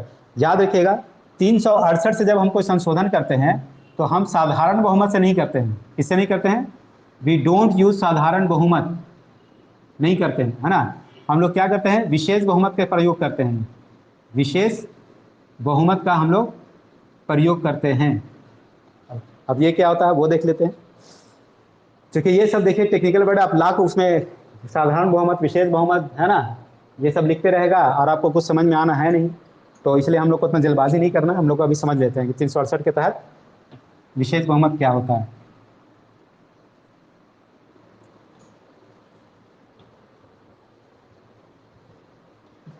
साधारण बहुमत तो आपको हम समझा दिए, है ना, 545, है ना, गुने 1/2 + 1। विशेष बहुमत में ये होगा, जब हम विशेष बहुमत की बात करेंगे,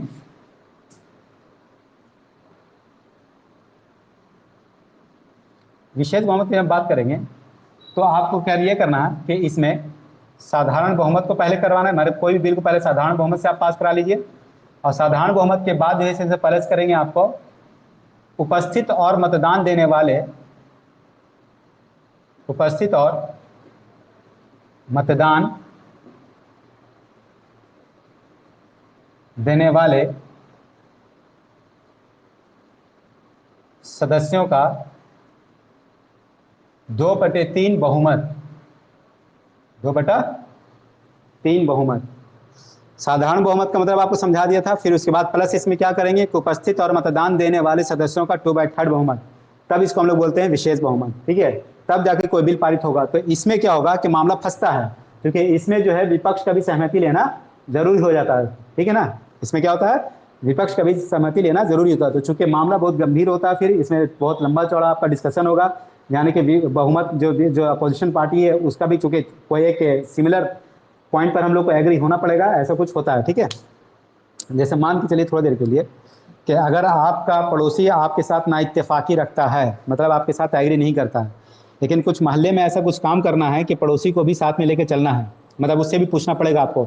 और अगर पड़ोसी आपको सहमति दे देता है तो इसका मतलब कि काम जरूर बहुत अच्छा होगा, ताकि पड़ोसी भी जो है सो उससे प्रभावित है। और आप तो खैर हैं ही हैं, सरकार तो खैर है ही है, और अपोजिशन भी जो है, इसका मतलब कि जो काम है वो काफ़ी अच्छा प्रभावी है। ठीक है,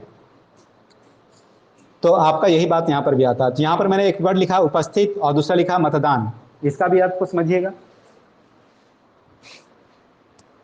क्या लिखा है मैंने, एक वर्ड लिखा है उपस्थित और दूसरा वर्ड लिखा है मतदान। मतदान देखिए होता क्या है तो सदस्य कितने 545, मगर वोट लेकिन होगा क्या कि हो सकता है कि जिस दिन ये वोटिंग हो रहा है तो उस दिन 545 उपस्थित ना हो करके 515 ही लोग वहां पर उपस्थित हो, है ना। 515 ही लोग उपस्थित हो तो उपस्थित है, तो पकड़ के लाएंगे थोड़ी ना 30 आदमी को घरे से। कोई बीमार होगा, कोई गुजर गया होगा, कोई विदेश में होगा इस समय, बहुत कोई सांसद MP ऐसा भी हो सकता है, तो उपस्थित 515 लोग। दूसरा बोला मतदान देने वाले, असल में इस 515 में क्या है कि दो लोग और है, एक है CAG है, कंट्रोलर ऑडिटर जनरल, एक CGI है, चीफ जस्टिस ऑफ इंडिया भी बैठा हुआ संसद में। आपको मालूम होना चाहिए कि कंट्रोलर ऑडिटर जनरल और चीफ मुख्य न्यायाधीश वो भी संसद की कार्यवाही में हिस्सा ले सकते हैं जरूरत पड़ने पर। तो अगर वो लोग भी उपस्थित हैं इन 515 में तो वो लोग वोट नहीं ले सकते हैं ना, चूंकि चुने हुए लोग नहीं है। तो इसलिए बोल रहे हैं उपस्थित और मतदान देने वाले, तो ये दो लोग तो माइनस करना पड़ेगा ना 515 में, चूंकि ये दोनों मतदान करने वाले नहीं हैं। तो कुल मिलाकर के कितने लोग बचे 513, तो 513 का 2/3 जो है सो वोट करेंगे, ना कि 515 का और ना तो 545 का। इसको समझिएगा, ये वाला जो लाइन हम लिखे हैं साधारण बहुमत पर उपस्थित और मतदान देने वाले सदस्यों का 2/3 बहुमत। बताइए बात समझ में आया कि फिर से बताएं।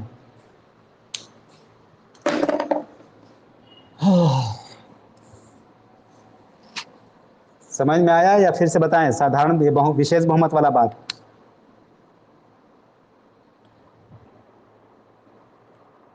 आ गया ना, ठीक है। चलिए आगे देखेंगे।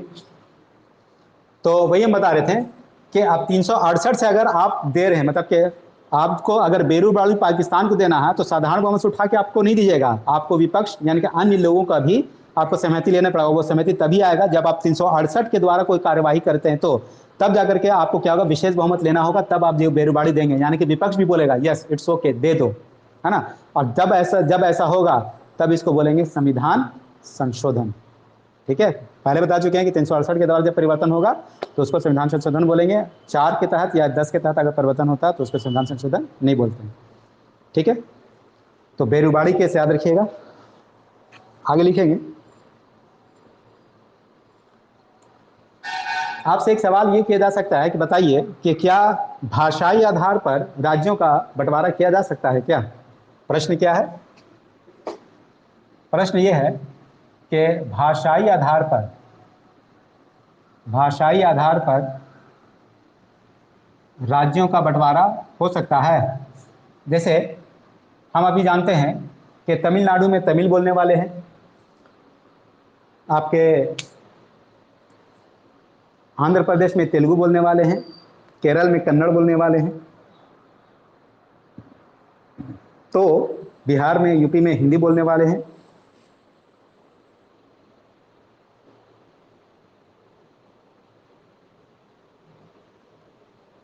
ठीक है, प्रेजेंट टाइम यस। ठीक है, तो अगर प्रेजेंट टाइम में अगर यस होगा बाबू लोग तो आपको मालूम है कि भारत में हर 20 कदम पे आपका एक ठो देश होता है। हुआ है, बात सही है, हुआ है, मगर ऐसा है नहीं। पहले एक लाइन में जवाब है नो, एक लाइन में जवाब क्या है, भाषा आधार पर देश का राज्यों का बंटवारा नहीं होगा। ठीक है, क्या मैंने कहा, अगर आपसे एक लाइन में अगर सवाल किया जा रहा है, पूछा रहा है कि क्या बंटवारा हो सकता है, तो बोलेंगे नो। ठीक है। हाँ, तो किस आधार पर बंटवारा किया जा सकता है, तो एक तो होगा कि प्रशासनिक आधार पर। जैसे बड़े राज्य जब होते हैं तो बड़े राज्यों का प्रशासन एक चीफ मिनिस्टर के द्वारा करना थोड़ा सा कॉम्प्लिकेटेड होता है, तो हम लोग क्या करते हैं,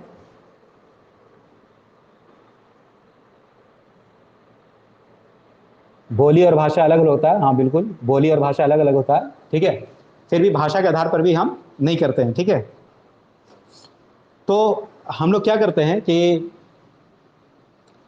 इसमें चूंकि भारत में जो है सो एक भाषा नहीं बोला जाता है, कम से कम कुछ भी रही तो 100-150 तरह के अपने क्षेत्रीय भाषाएं यहाँ पर हैं।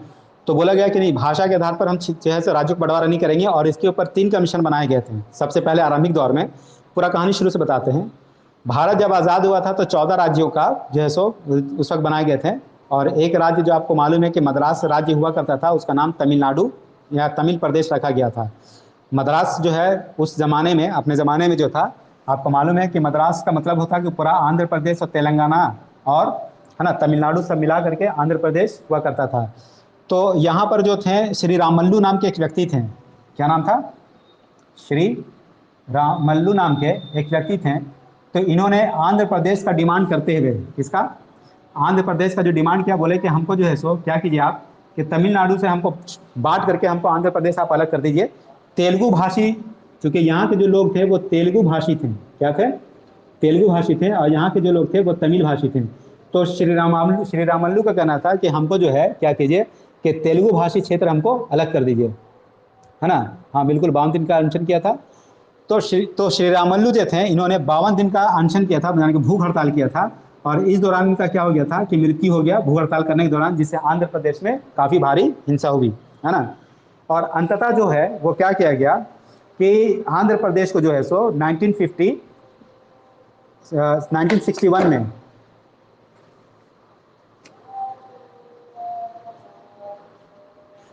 1953 में, ठीक है ना, कब किया गया था? तो 1953 में क्या गया कि एक जो है सो 1953 में, आपको शायद 1 अक्टूबर या 1 नवंबर कुछ था, या 2 नवंबर था। 1 मिनट लाइन पर रहोगे।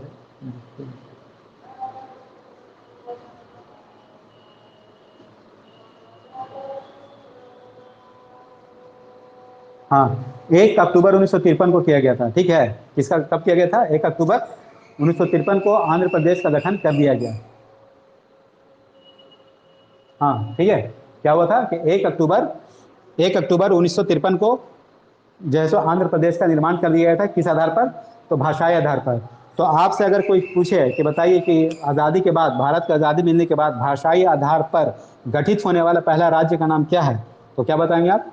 आंध्र प्रदेश। भाषाई आधार पर गठित होने वाला पहला जो राज्य है वो उसका नाम क्या है? आंध्र प्रदेश है। ठीक है, ठीक है। अब देखेंगे, हाँ, तो श्री रामालू वाला बात हो गया, लेकिन ये उतना मेरे लिए इम्पोर्टेंट नहीं है। मेन मेरे लिए इम्पोर्टेंट है कि जब ये सारी चर्चाएं चल रही थी, ये विषय जब चल रहा था, तो इसके ऊपर 3 कमेटियां बनी थी। हमको बेसिकली वो 3 कमेटी के बारे में समझना है। ठीक है,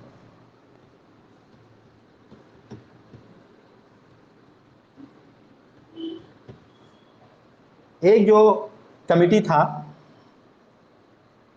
उसको हम लोग क्या बोलेंगे कि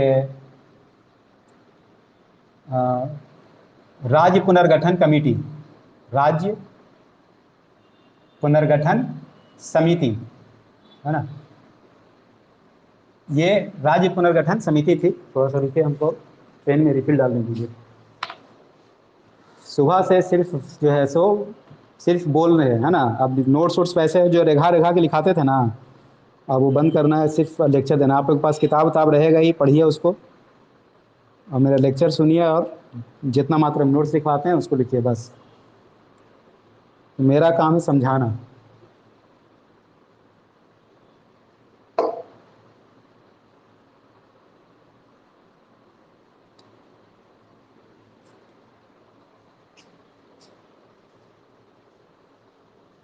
ठीक है,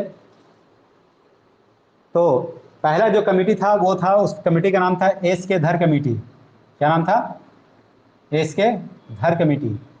उसके बाद जो कमेटी बना वो था आपका जे वीपी यानी कि जवाहरलाल नेहरू, सरदार वल्लभ भाई पटेल और पट्टाभी सीतारमैया, ये बताएंगे। और तीसरा जो था वो था अबुल अबुल फजल कमेटी, है ना।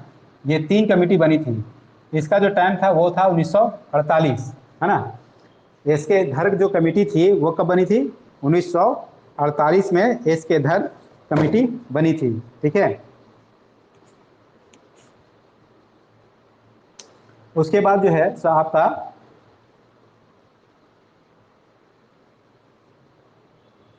है ना, उसके बाद आपका क्या बना था? उसके बाद आपका बना था जेवीपी कमेटी बनी थी। ये था,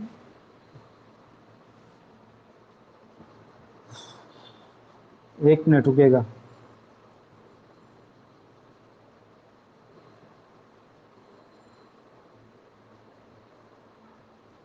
इसका रिपोर्ट ये जो था कब बना था?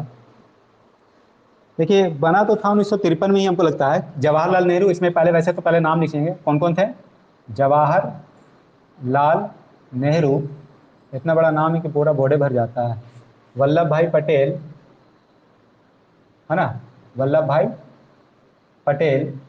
और तीसरे जो थे पट्टाभी सीता रमैया थे, पट्टाभी सीता रमैया, ठीक है। और अबुल फजल कमेटी में जो लोग थे वो भी कितने थे? 3 लोग थे, ठीक है। याद रखिएगा, अबुल फजल जो समिति थी उसमें भी कितने लोग थे? 3 लोग थे। एक थे के एम पनिक्कर, कौन थे? के एम, ये सदस्यों का नाम याद रखना जरूरी है। के एम पनिक्कर, हृदयनाथ कुंजरू, मतलब 2 ही लोग थे, तीसरा इनको मिला करके था हृदयनाथ कुंजरू, है ना। तो अबुल फजल 1, के एम पनिक्कर 3, और 2, और हृदयनाथ कुंजरू 3। तो 3 लोगों की समिति बनी थी 1951 अक्टूबर 1953 में, जब इन्होंने, मतलब कि 1 अक्टूबर 1953 को, है ना, मतलब 1 अक्टूबर नहीं बल्कि बोलेंगे 1953 को जो है सो ये कमेटी बनी थी, ठीक है, 1953 में। तो एक पहला सीक्वेंस में पूछता कभी कभी, सीक्वेंस 1948 में एस के धर, उसके बाद 1953 में ही जेबीपी, और उसके बाद अबुल फजल कमेटी 1953 में। ये 3 कमेटी आपका बना था। इसको पूछेगा बताइए कि एस के धर कमेटी किस विषय के लिए बनी थी? तो एस के धर कमेटी राज्य पुनर्गठन के लिए बनी थी। 22 दिसंबर 1953 था, फजल अली कमीशन, है ना, ठीक है।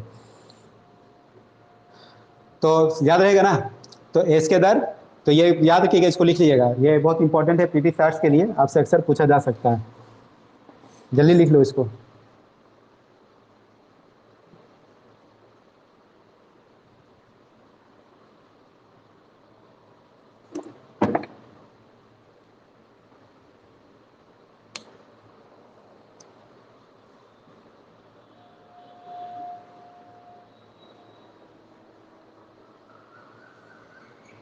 हो गया?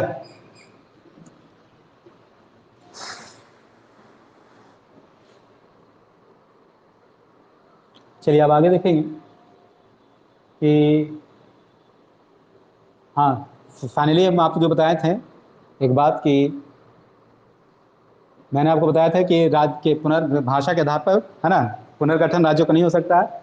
तो किसके आधार पर हो सकता है? तो भौगोलिक आधार पर हो सकता है, ज्योग्राफिकली। क्या आधार होगा राज्य के बंटवारा का? भौगोलिक आधार हो सकता है, या फिर क्या हो सकता है? प्रशासनिक आधार हो सकता है। क्या हो सकता है? प्रशासनिक आधार हो सकता है ना, लेकिन भाषाई आधार नहीं हो सकता, ठीक है। जैसे अगर आप बिहार और झारखंड की अगर बात करेंगे तो बिहार झारखंड से अलग क्यों हुआ? क्योंकि झारखंड एक पठारी इलाका है ना, और बिहार एक मैदानी इलाका है। अगर आप यूके का, उत्तराखंड का अगर यूपी से अगर बंटवारे का अगर आप कारण जानेंगे तो ज्योग्राफिकली था। चूँकि उत्तराखंड जो है एक पहाड़ी इलाका है और यूपी एक मैदानी इलाका है, ठीक है। उसी तरह से आंध्र प्रदेश और तेलंगाना का अगर बंटवारा का अगर बात करेंगे तो तेलंगाना एक पठारी इलाका है जबकि आंध्र प्रदेश एक मैदानी इलाका है। तो ये सारे आधार होते हैं ज्योग्राफिकली, यहाँ पर देख रहे हैं ज्योग्राफिकली आपको जनरली मिल रहा है, ठीक है। तो बंटवारा हो सकता है प्रशासनिक अथवा, है ना, भौगोलिक आधार पर राज्यों का बंटवारा किया जा सकता है। तो यहाँ पर ये तो समाप्त हुआ। तो आई होप कि राज्यों से संबंधित बहुत सारी जानकारी आपको मिल गया। अब एक चीज़ यहाँ पर होता है क्षेत्रीय परिषद, क्या बोलते हैं हम लोग, एक वर्ड आता है कि क्षेत्रीय परिषद क्या होता है, ठीक है।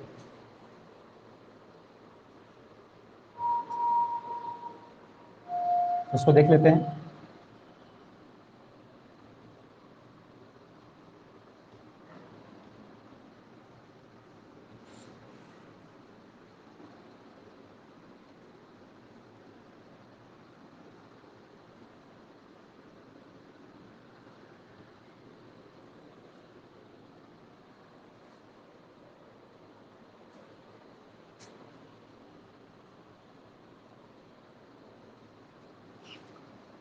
देखिए, राज्य पुनर्गठन आयोग जो जो बना था, राज्य पुनर्गठन अधिनियम, अधिनियम 1956 बना।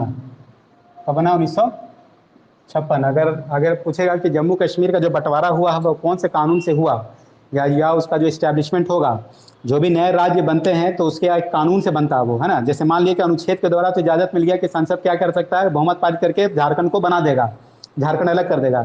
लेकिन झारखंड का झारखंड नाम होगा, है ना।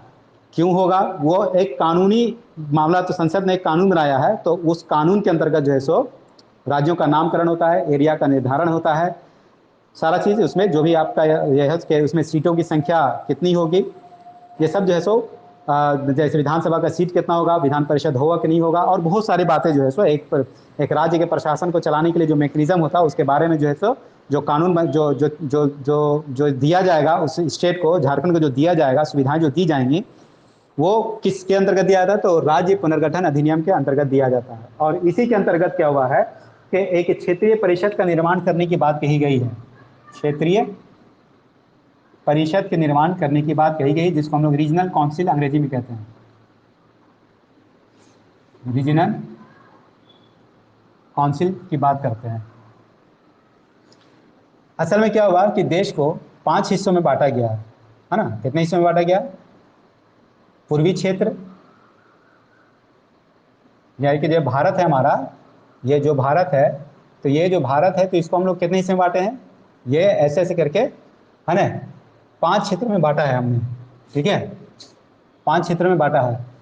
एक ईस्ट साइड, वेस्ट साइड, है ना, और इसके एरिया के नीचे north side, south south side, north side, और ये मिडिल साइड, ठीक है। नॉर्थ, साउथ, वेस्ट, ईस्ट, है ना, और मिडिल। तो पूर्वी क्षेत्र परिषद, दूसरा पश्चिमी क्षेत्र परिषद, तीसरा उत्तरी क्षेत्र परिषद, उत्तरी क्षेत्र परिषद, चौथा दक्षिण क्षेत्र परिषद, और पांचवा मध्य क्षेत्र परिषद,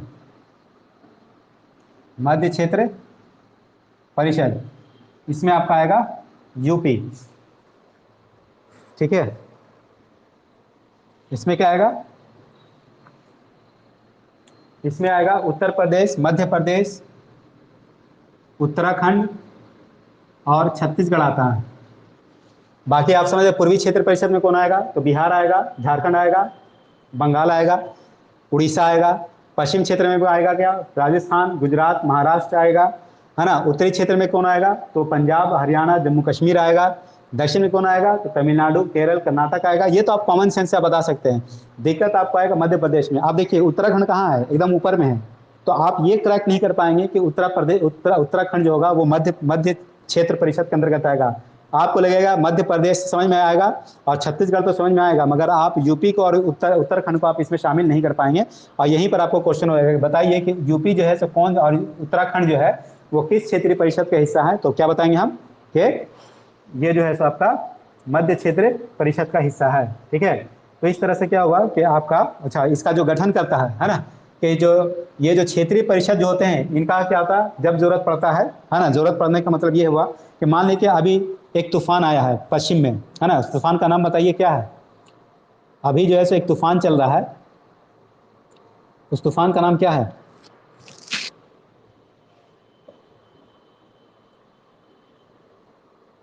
साइक्लोन है ना। नाम क्या है? ताऊते, है ना।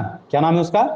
उस तूफान का नाम है ताऊते। नहीं याद होता तो ताऊ याद रखिए, है ना। ताऊ मतलब चचा, चचा आए हैं बहुत गुस्सा में, तो ताऊते।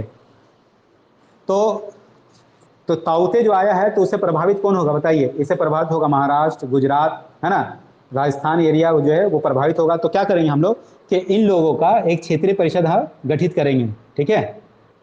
इनका क्या करेंगे कि एक परिषद गठित करेंगे और बोलेंगे हाँ भाई बताओ, तो इसमें बताइए कि हमको पूर्वी क्षेत्र परिषद को गठित करने की जरूरत है, नहीं जरूरत है।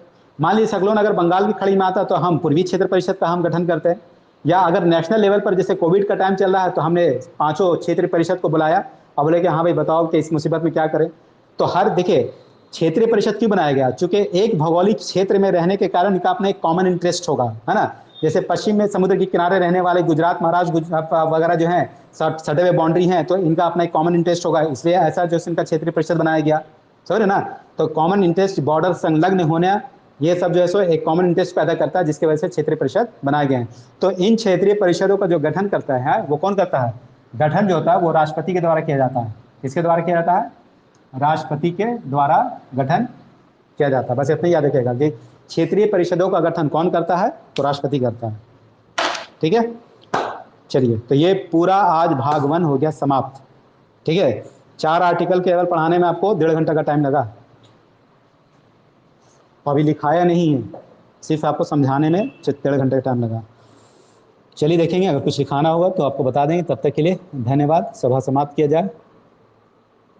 हाँ, एक दिन में तुमको लग रहा है कि बहुत है, मेरे लिए कम होता है भाई, जो कि सिलेबस बहुत लंबा है, समझ रहे हो ना।